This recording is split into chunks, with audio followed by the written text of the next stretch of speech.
دوسری وجہ خصوصاً عبادت کے حوالے سے یہ تھی کہ فرشتے عبادت کر رہے تھے، سورج عبادت کر رہا تھا، چاند عبادت کر رہا تھا،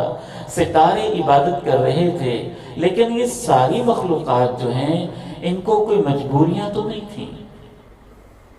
نہ انہوں نے دکان کھولنی ہے، نہ انہوں نے کاروبار کرنا ہے، نہ انہوں نے ذمہ دارہ کرنا ہے، نہ ان کو ملازمت کرنی ہے، نہ ان کو دفتر میں جانا ہے، نہ ان کی شادی بیاہ کے اولادوں کے مسائل ہیں، اور نہ ہی فرشتوں نے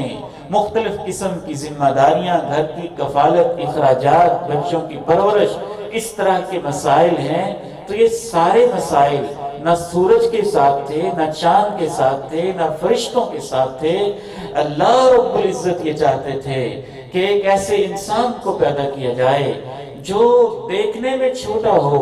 لیکن اس کے ارادے پوری کائنات سے اور کیٹو کی چوٹیوں سے بلند ہوں، جو دیکھنے میں 5، 6، 7، 8 فٹ کا ہو لیکن اس کے دل کی گہرائیاں سمندر سے گہری ہوں، جو دیکھنے میں چھوٹا سا ہو لیکن اس کی نگاہیں کائنات سے پار گزر جاتی ہوں۔ اور پھر وہ انسان اس کائنات میں رہتے ہوئے راجوال کے بازار میں، راجوال کی دکانوں میں، راجوال کی مارکیٹوں میں، راجوال کی زمینوں میں اپنے کام کے اندر پھنسا ہوا ہو، الہ آباد میں حجرہ میں اپنے کام میں پھنسا ہوا اور اپنے کام کے اندر بری طرح سے جتا ہوا، اور اس اپنے کام کے دوران، ملازمت کے دوران، بیوی بچوں میں بیٹھے دوران،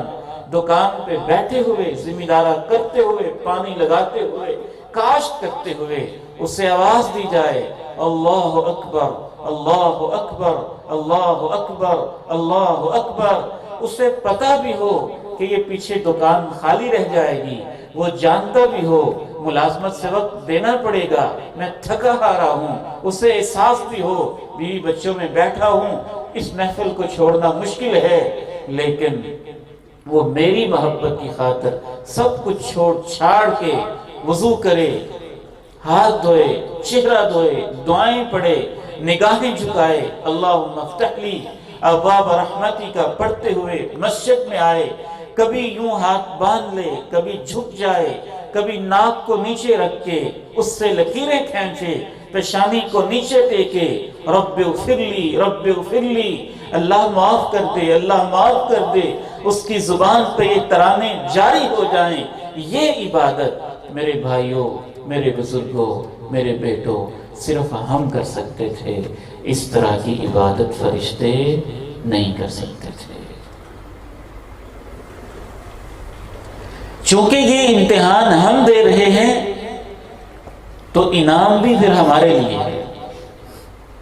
میرے علم میں کوئی ایسی آیت نہیں ہے، کوئی ایسی حدیث نہیں ہے جس میں یہ بتایا گیا ہو کہ فلاں فرشتے نے عبادت کی تو اس کو اتنا ثواب، یا اس کے لیے اتنی بڑی جنت، یا اس کے لیے جنت الفردوس، یا اس کے لیے جنت عدن، یا اس کے لیے جنت میں ایک محل، یا اس کے لیے جنت میں ایک گھر، یا اس کے لیے جنت کی حوریں، یا اس کے لیے جنت کے باغات، یا اس کے لیے جنت کی نعمتیں۔ کم از کم میرے ناقص مطالعے کے مطابق ایسی کوئی حدیث نہیں ہے۔ وجہ یہی ہے کہ وہ امتحان میں آئے نہیں، وہ تو امتحان دینے سے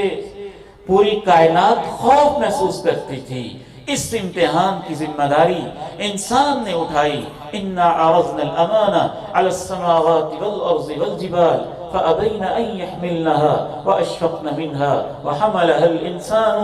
انسان نے اس ذمہ داری کو اٹھایا۔ اللہ ساری مجبوریوں کے ہوتے ہوئے میں تیری عبادت کروں گا، سارے دشمنوں کے ہوتے ہوئے میں تجھے حق پہ قائم رہ کے دکھاؤں گا۔ اے اللہ تو میرا امتحان لے گا، میں تجھے کامیاب ہو کے دکھاؤں گا۔ یہی وجہ ہے کہ اس کی عبادت اللہ کو اتنی پیاری لگتی ہے۔ میرا ایمان تو یہاں تک کہتا ہے پوری کائنات کی عبادت ایک طرف، اور اس میرے نوجوان بیٹے اور بیٹی کی جو عبادت ہے، 2-4 رکعتیں، 1-2 دن کی نمازیں، پوری کائنات کی ساری زندگی کی عبادت سے اس کی 2-3 دن کی عبادت بھی اللہ کو زیادہ پیاری لگتی ہے، کیونکہ اس کی عبادت کا انداز نرالا ہے۔ اس طرح کا انداز فرشتوں میں نہیں دیکھا گیا، باقی مخلوقات میں نہیں دیکھا گیا۔ یہی وجہ ہے کہ فرشتے جنت میں ہوں گے، لیکن اس لیے نہیں کہ جنت ان کو انعام میں ملی۔ فرشتے جنت کے دروازوں پہ اس لیے کھڑے ہوں گے کہ جو امتحان دے کے جنت کی ڈگریاں لے کے آیا ہے، وہ جنت کے دروازوں پہ اللہ کے ان بندوں کا استقبال کر رہے ہیں۔ سلام علیکم بما صبرتم فنعم عقبى الدار۔